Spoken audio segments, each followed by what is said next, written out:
नमस्कार दोस्तों, स्वागत है आपका A to Z स्टोरीज अद्भुत ऑफिशियल पर।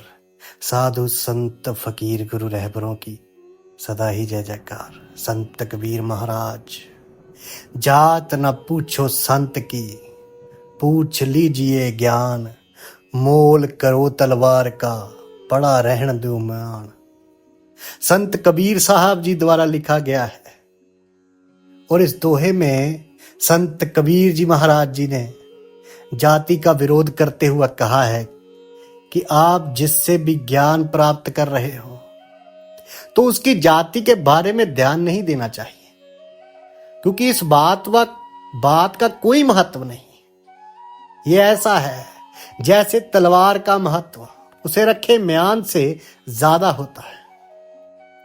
इस दोहे की बात इसलिए क्योंकि हरिजन लोग, जिन्हें समाज में आज भी सही सम्मान नहीं मिलता है, कुछ मूर्ख लोग ऐसे हैं जो आज भी जात पात के झगड़ों में पड़े हुए हैं, आज भी इस सदी में भी। और कबीर साहब ने तो उस सदी में खंडन कर दिया था जात पात का, क्योंकि जात पात साधु संत गुरु रहबरों पीरों फकीरों और इंसान की तो नहीं है, उनकी तो ढाई जाते हैं। एक आदमी एक औरत और आदि जात महंतों की होती है। जात पात तो लोगों ने बनाई, दुनियादारों ने बनाई और धर्म के ठेकेदारों ने बनाई, और उन ठेकेदारों से बच के रहिए। और यही समझाता है ये दोहा। एक समय था जब पिछड़ी जाति को देखकर लोग दूर भागते थे। वहीं पिछड़ी जाति को इस नजरिए से देखा जाता था कि जैसे उनका पिछड़ी जाति में पैदा होना एक गुनाह। इस पिछड़ी जाति का बुरा प्रभाव भारत के महान संत एवं समाज सुधारक सतगुरु कबीर जी भी झेल चुके हैं। जहां कबीर जी जाति के नाम पर फैले बुरे विचारों को खत्म करने की बात करते थे, तो ये बात कई महंत मौलवियों को पसंद नहीं आई, और इस बात की शिकायत इतिहास में एक मशहूर शासक सिकंदर लोदी से की गई, जिसके बाद कबीर जी को सिकंदर लोदी के दरबार में पेश होना पड़ा था। वही आज हम बात कर रहे हैं।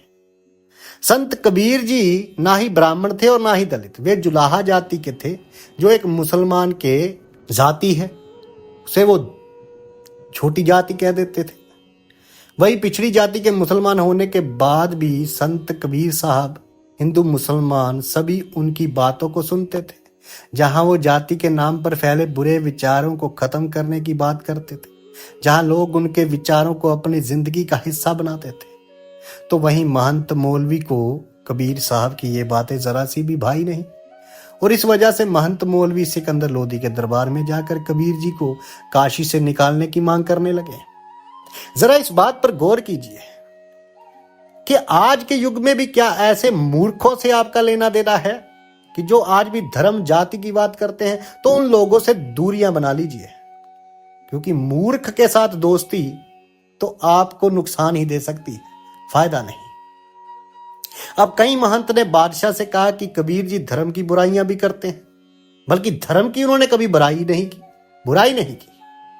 मुसलमान होकर हिंदू धर्म को मानते। उन्होंने तो यहां यह बता दिया कि किसी भी जाति के हो, किसी भी धर्म के हो, परमात्मा का नाम एक है। चाहे अल्लाह कहो, चाहे राम कहो, चाहे वाहेगुरु कहो, चाहे साईं को, साईं सूफी फकीर कहते हैं अपने मालिक को, तो धर्म को मानता है। ये कहा मुसलमान होकर भी हिंदू धर्म को मानता है, वेद यज्ञ हवन को गलत बताता है, हिंदू धर्म वालों ने ये कह दिया। तो वही मौलवियों ने कहा कि इस जुलाहे ने तांडव मचा रखा है और मुसलमानों को खुदा के खिलाफ करता जा रहा है। हिंदू मुस्लिम सब इसके अनुयायी होते जा रहे हैं। क्यों हुए उनके अनुयायी? क्योंकि वो सत्य के साथ खड़े थे, और जो व्यक्ति आज भी सत्य के साथ खड़ा होगा वो जिंदगी में सफल होगा ही होगा। जिसके बाद कबीर साहब को बादशाह के दरबार में बुलाया गया और इस बात में सफाई मांगी गई। लेकिन कबीर साहब जी ने इस बारे में कहा कि राम भरोसे गिरे ना काहू, सब मिल राजा रंक रिसाऊ। और कबीर जी की ये बात सुनकर बादशाह को गुस्सा आ गया। उन्होंने कबीर जी को मारने का हुक्म दे दिया। बादशाह भी मूर्ख थे उस समय के, आजकल भी होंगे शायद, जो धर्म जाति पाति के नाम पे लड़ाते हैं लोगों को। अब सिकंदर लोदी ने सबसे पहले कबीर साहब को जंजीर में बांधकर गंगा में डुबाने की कोशिश की। आग में फेंकने, उनके पीछे मदमस्त हाथी छोड़ने जैसे कई सारे आदेश उन्हें मारे के लिए दिए गए, लेकिन कबीर जी को कुछ नहीं हुआ। ना ही वो पानी में डूबे, ना ही आग से जले, और ना ही हाथी उनका कुछ बिगाड़ पाए, क्योंकि कबीर साहब तो स्वयं राम हो चुके थे। नकोदर के फकीर लाडी शाह फरमाते थे कि खुदा का नाम लेने वाले खुद खुदा हो जाते हैं। संत जो होते हैं वो वही हो जाते हैं जिसे वो ध्याते हैं, जिसका वो नाम लेते हैं, जिसका वो सिमरण करते हैं। वो स्वयं उनमें आके वास करने लगता है। होता सब में है, लेकिन वो उसे उजागर कर लेते हैं। जिसे बाबा बुल्ले शाह ने कहा, किसे ढूंढता है बाहर वो अंदर, वाग मुर्गी या कूड़ा फरोलता है। ये फरमाया है, जिसे बाहर ढूंढे वो है अंदर तेरे। ये बाबा बुल्ले शाह फरमाते हैं। अब जब कुछ बिगाड़ ना पाए तो जिसके बाद अंत में सिकंदर लोदी ने कबीर साहब जी के सामने अपना सर झुका दिया। उसने कबीर जी को कई सारी चीजें भेंट की, लेकिन ये सब लेने से मना कर दिया। जरा गौर कीजिए, क्योंकि संत तुम्हारी भेंटों के भूखे नहीं, फकीर गुरु रहबर पैगंबर ये तुम्हारी किसी भी चीज के भूखे नहीं, लेकिन तुम लोगों ने झूठ फैला फैला के उनकी भी दुर्गति कर दी। बहुत से पैगंबर हुए जिन्होंने जातिवाद का खंडन किया, लेकिन लोग आज उनके नाम पे जातिवाद कर रहे हैं। तो ऐसे मूर्ख लोगों से बचिए, परमात्मा से जुड़िए। राम कहिए, अल्लाह कहिए या वाहिगुरु कहिए, संत का यही है कहना, परमात्मा तो एक ज्योत है जो सब में है रहना।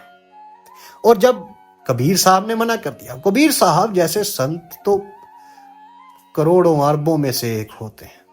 रब के नाम लेने वाले खुद रब हो गए, राम नाम लेने वाले स्वयं राम हो गए, ऐसा रंग था उनका। और जब उन्होंने मना कर दिया और जब वो काशी लौटे तो लोगों को पता चला कि वो सिकंदर लोदी को अपना शिष्य बनाकर आए हैं। सिकंदर लोदी भी उनका शिष्य बन गया। अब उस वक्त के महंतों और मौलवियों का तो हो गया ईर्खा से और भी बुरा हाल कि यहां तो राजा भी इनका शिष्य बन गया, तो हम लोग क्या करेंगे। यही सच्चे संत गुरु रहबर की निशानियां हैं। उनके आगे ना कोई वजीर है ना कोई राजा है, वो स्वयं ही बादशाह है। बादशाहों के बादशाह संत कबीर गुरु साहब की सदाई जय जयकार। साधु संत फकीर गुरु रहबरों की सदा ही जय जयकार। प्रेम से कहिए संत कबीर साहब की जय।